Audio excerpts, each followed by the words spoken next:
It is the 5th of Second Seed, 4th Era, Year 196. Night has settled over Whiterun, casting long shadows across the cobbled streets and quiet rooftops. Griffin Squad is on patrol, but the city sleeps soundly. No bandit raids, no drunken brawls, no cries for help, just the soft clink of armor and the rhythm of boots on stone. For weeks now, Whiterun has been quiet, a luxury often dismissed. You ever get the feeling we're just glorified torch holders? I swear, if I have to circle the Gildergreen one more time, I'll start naming the cobblestones. You already did. You called one Stumpy last week. Stumpy's got character, unlike this patrol. You know, for someone who's been here a while, you're still a mystery. Where are you from, anyway? Riften. Riften? Huh. That explains the edge. Ever work for the Blackbriars? I hear they employ a lot of people out there. I did. Custodial work, sweeping floors, scrubbing mead stains. Nothing glamorous about working for them at all. Yeah, Blackbriar mead stains are permanent. I spilled one on my cousin's tunic once. The damn thing smelled like regret for a month. Yeah, that sounds about right. So what about you? You're from here? I'm from Riverwood. Quiet place. Too quiet. Chickens outnumber the people. Just don't harm the chickens. I joined the guard just to hear someone scream once in a while.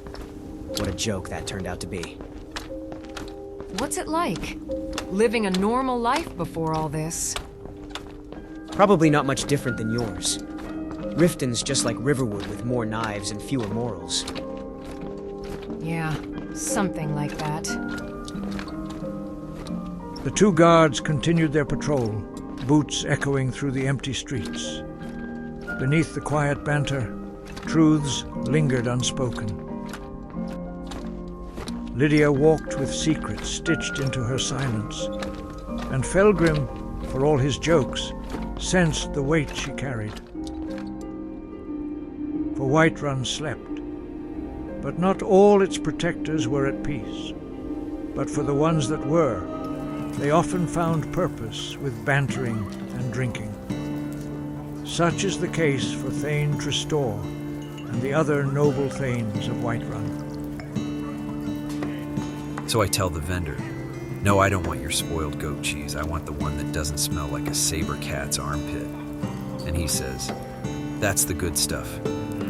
I swear, Belethor was about to faint right in front of him. I ended up telling the poor sap that you need armor just to haggle because the Whiterun markets can feel like a battlefield at times. You need sobriety to haggle, Tristore, which you clearly left behind 3 months ago. I don't blame him. Speaking of battlefields, I've gotten new recruits this week. One tried to spar with the training dummy and broke his own nose. The other mistook a broom for a spear. I'm starting to think we need DTO recruit from the Bard's College. At least they know how to hold a stick. Or sing their way out of trouble. Might be more effective than half the guard force these days. Although, the batch from Griffin Squad seems to be showing promise. Speaking of Griffin Squad, Tristore, how'd you end up finding that broad? What's her name? Lydia, is it? The one you got your eyes on. Oh, you're talking about Lydia. It's not like that between us. We're just friends, that's all. But she's from Riften, used to work for the Blackbriars. Real, dedicated worker, if you know what I mean. Brothel girl, actually. She cleaned up nice, though. Real nice. I'm proud of her. Ha!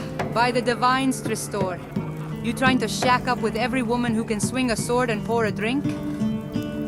Tristore isn't picky by any means.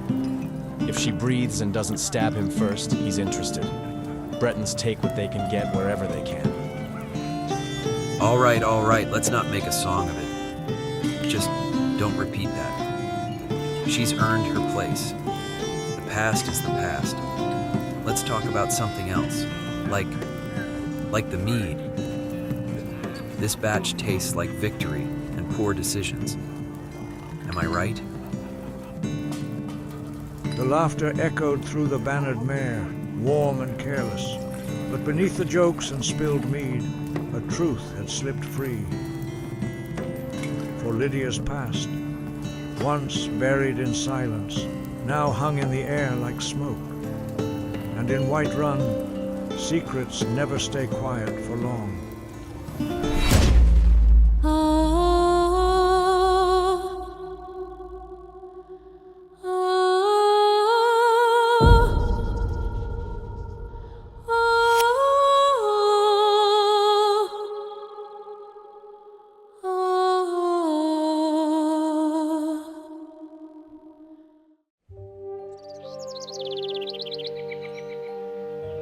It is the morning of the 6th of Second Seed. Whiterun wakes beneath a pale sky, the morning stretching across rooftops and stone paths like a blessing. Griffin Squad has the day off, a rare reprieve from routine and steel. The barracks are quiet, boots lie scattered, armor rests untouched. Tor snores like a thunderstorm trapped in a barrel, rattling the rafters while the others sleep in peace. Somehow. But Lydia does not sleep in. She never does. Each morning begins the same, with silence, breath, and prayer. The shrine is small, worn by time and touch, but it holds her heart. Because in Whiterun she has found new purpose. But Mara still holds her soul. By mid-morning, the chatter of Whiterun started to come alive, especially at a particular statue in the center of the city. Talos the mighty, Talos the unerring, Talos the unassailable, to you we give praise! We are but maggots, writhing in the filth of our own corruption, while you have ascended from the dung of mortality, and now walk among the stars. But you were once man. She listens, not for the volume, but for the conviction. Since arriving in Whiterun, Lydia has taken notice of Talos. Not as a god of war, but as a symbol of transformation, of mortal rising to divine, of change.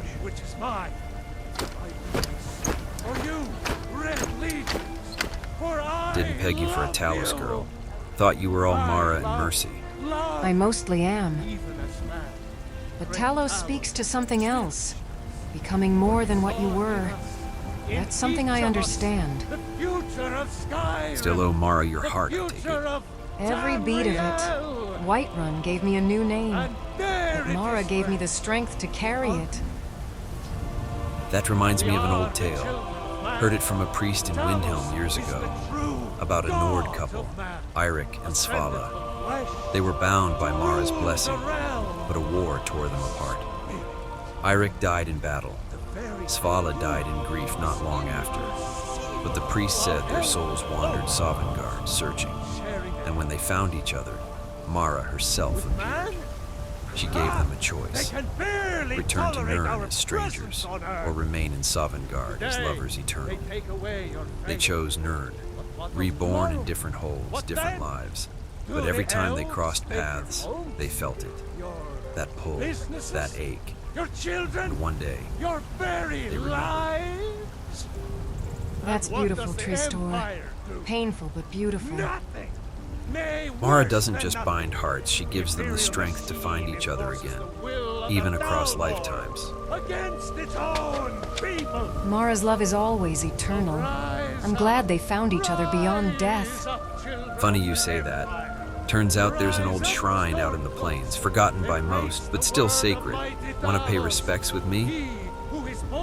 Yes, Thane. I think I'd like that. Then come with me, my lady. The day off had begun with silence. It now carried the weight of memory, myth, and meaning. Lydia walked not as a soldier, but as a seeker. And as she stepped into the plains, for she carried with her the quiet hope that even the past could be forgiven. Hard to believe it's been a year since Riften. Feels like another life. It was. I still remember the snowstorm. The way it muffled everything. Like the city was holding its breath that one night. You were more than that. Even then I saw it when I escorted you from the keep that cold night. You had fire in your eyes, even if you didn't know what to do with it. I didn't think I had a choice back then. Maven said jump, I jumped. She said dance, I danced. And when she said go to his quarters and lay with him, I did what I was told. And then you walked back with me. Told me you didn't believe in choosing your own path, and said the world didn't work that way. And I told you that you choose your own path. I was wrong. Whiterun gave me a second chance. You gave me a second chance, Thane. I didn't choose your path, Lydia. I just opened the door. You decided to walk through it, that was all you. Come on, let's go pay our respects to Lady Mara. Maybe she'll remind us why second chances matter.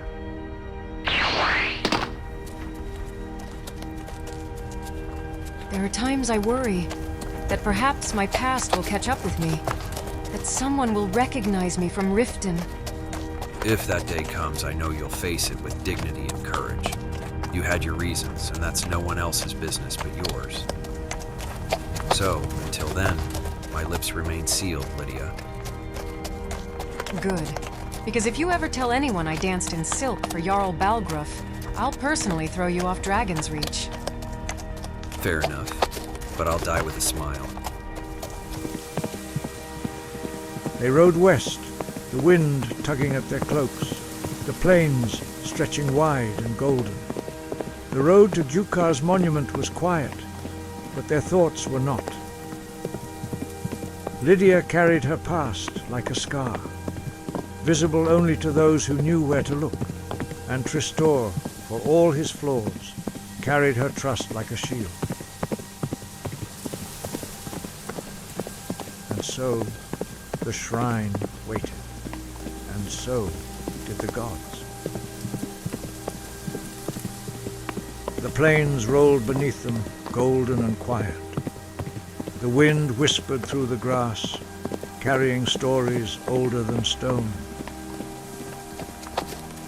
But as the sun climbed towards its peak, Gjukar's monument rose in the distance, silent, weathered, waiting. I've never seen this before. It feels ancient, like it's watching us. Most of Tamriel is older than we care to admit. Beneath every stone is a secret.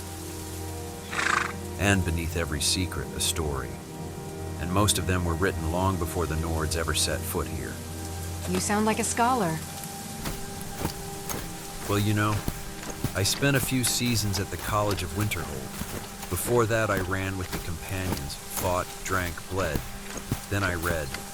Turns out, wisdom doesn't always come from books, but it helps when you've got the bruises to match the pages. So you're a warrior poet now. You would take Tamriel by storm if you became a bard. I'm impressed, Thane. Well, that was my mother's passion, not mine. I'm more like a well-read fool with a sword and a soft spot for old stones and tales. I know it's just stones now, but I feel there was a time this monument was something more. Something beyond a spiritual connection. Something emotional. That very well may be true, Lydia. They say this place remembers the fallen, so let's help remember something good. And how do we do that, Thane? Simple. Just watch. Kneel with me, and let's listen.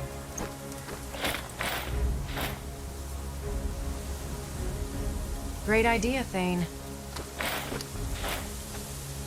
She felt it, a presence, not loud, not commanding, but gentle, familiar.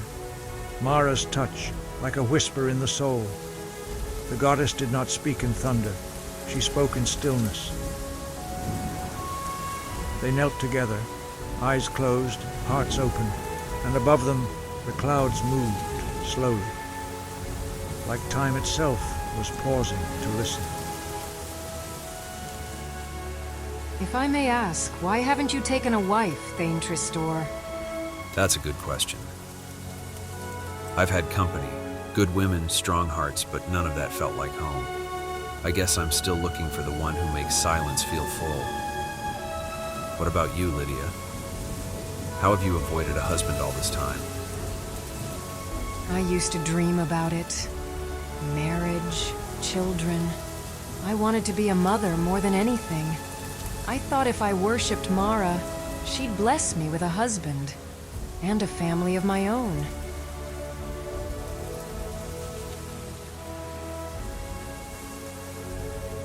But Riften doesn't give blessings, it gives survival. I was a street rat, and when that wasn't enough, I sold myself. I became a whore. I became something I hated without realizing it. Something I'll carry with me for the rest of my life. You're not that woman anymore. You're Lydia of Whiterun now. Shield bearer, guardian. You've walked through fire and came out with grace. That's what Mara sees. And that's what I see too.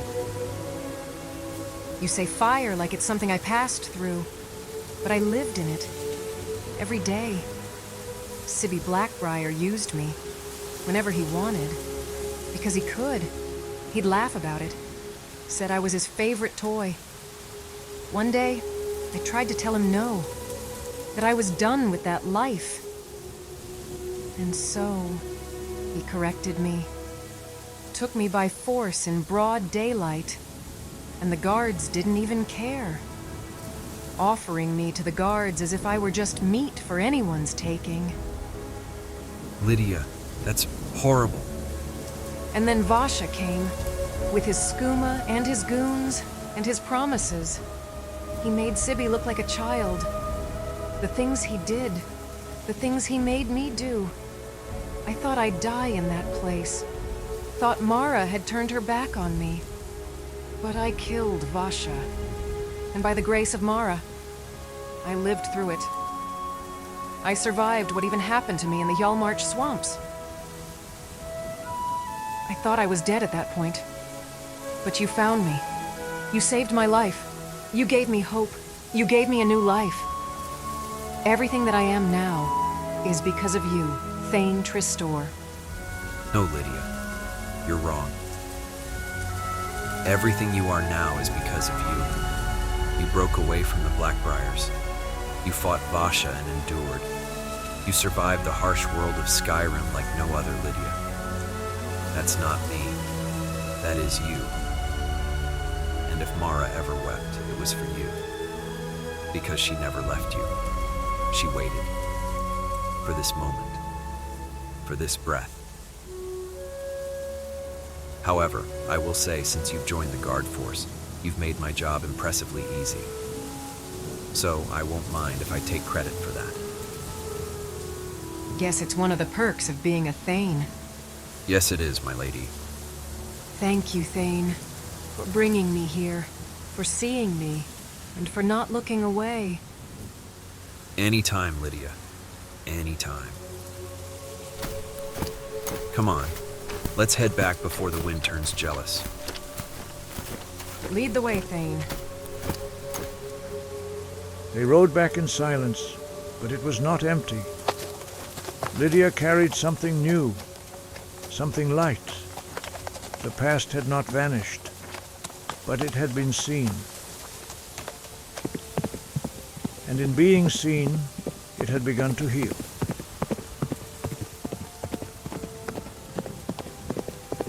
The plains of Whiterun stretched wide and golden beneath the afternoon sun. The wind carried the scent of wildflowers and distant hearth fires.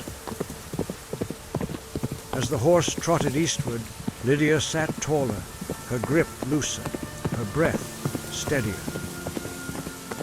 She was not the girl from Riften anymore, not the shadow behind velvet curtains. She was Lydia of Whiterun, shield-bearer, guardian, and survivor. And for the first time in a long while, she believed it. Back to stone and politics. I miss the quiet already. You say that like you weren't the one talking the whole ride back, Thane. I was reflecting deeply on your transformation. You've come a long way, Lydia. I mean it. I have. I used to think healing was a lie. That once you're broken, you stay broken. But perhaps... maybe not. I've said it before and I'll say it again. You're not broken, you're reforged, stronger, sharper, and far more sarcastic than I remember. Comes with the armor. And the trauma, unfortunately. I bet it does. Come on. Speaking of armor, mine's not protecting me from hunger. Bannered mare. You asking me to dinner, Thane? I'm ordering you to dinner. As your commanding officer, you will sit, you will eat, you will enjoy it. Well, I am sworn to Whiterun. It is my sworn duty to guard Whiterun and her citizens. Even when you're chewing, sir. Especially when I'm chewing. I'm vulnerable then. I'll stand watch over your soup. Mara forbids someone poisons your venison. See? Reforged. And hilarious. They passed through the gates, laughter trailing behind them like a banner in the breeze. The city welcomed them with familiar sounds. Vendors calling, guards chatting, the distant clang of steel. But for Lydia, the world felt different, lighter, and as she followed Tristore toward the bannered mare, she carried something new, the feeling of hope. For hope had returned to Lydia's heart like a warm ember, but embers are fragile, and in Whiterun, even the softest light can be snuffed out by a careless wind. You know, if I had my way, you'd be wearing a housecarl's cloak by next season. Me? I'm too green for that. Housecarls serve jarls. I serve soup when the rest of Griffin Squad forgets their shift. Look, you're the best swordsman in Griffin Squad, and the only one who doesn't snore like a dying mammoth. You would do just fine, Lydia. That's not a qualification. That's mercy, Thane. Still, not all ranks are earned in years. Some are earned in fire. You've seen more than most, and survived more than all. I bet you would even be motivation for Hroki and Tor if they saw you promoted to Housecarl. Give them something to think about when they aren't drinking. Yeah, I don't see that happening, sir. The only motivating factor for those two would be meadery duty. But it's a nice thought, though. Never say never. Nothing in stone ever lasts forever. So they say, but I'm comfortable where I am at with Griffin Squad, Thane. If it happens, it happens. But I won't rush it. Spoken like a true Nord. Times like this, I'm glad I'm a Breton. You Nords can keep the honor and the Gloria. I just like things simple, my lady. Nothing wrong with that, sir. Well, I need to review a few court notes before I turn in. But tonight was good. We are good. Thank you, Thane Tristore, for everything today. I mean that. Don't thank me yet. I might still make you spar with Housecarl Girlling tomorrow for additional training. That guy is a towering beast of a Nord, just so you know. Then I'll thank you with bruises, sir. Good night, Lydia. Good night, Thane. She didn't say it aloud, but something stirred in her chest, something soft, something dangerous. Perhaps it was admiration, perhaps it was more, but it was hers. Even if it was for a short moment. Lydia, can we talk? Outside. It's important. Can't it wait, Felgrim? I just entered the room. It's better if we're alone. Please. You know I wouldn't ask if it wasn't important. Hey Lydia, heard you used to work the beds in Riften. That true? What am I saying? Of course it's true. Just look at you. You've got a body built like a whore.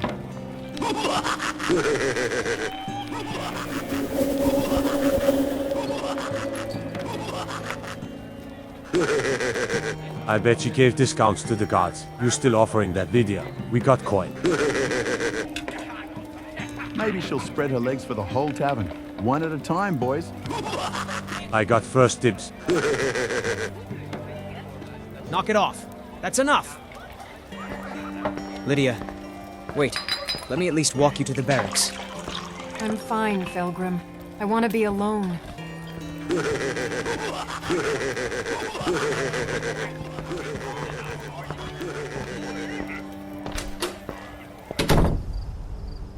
The night air was colder than before. Lydia stepped into the dark, her heart heavy, her breath shallow. The laughter behind her felt like knives. She had come so far, fought so hard, and yet the past had found her, dragged her back into the mud she thought she'd left behind. She walked toward the barracks, each step slower than the last. Her thoughts spiraled. Had Tristore told them? Had her trust been misplaced? The stars above offered no comfort, only silence. For Lydia felt the weight of Riften again, the shame, the fear, the loneliness. Hope had bloomed, but tonight it withered. And Lydia once again was left to wonder if she would ever truly be free.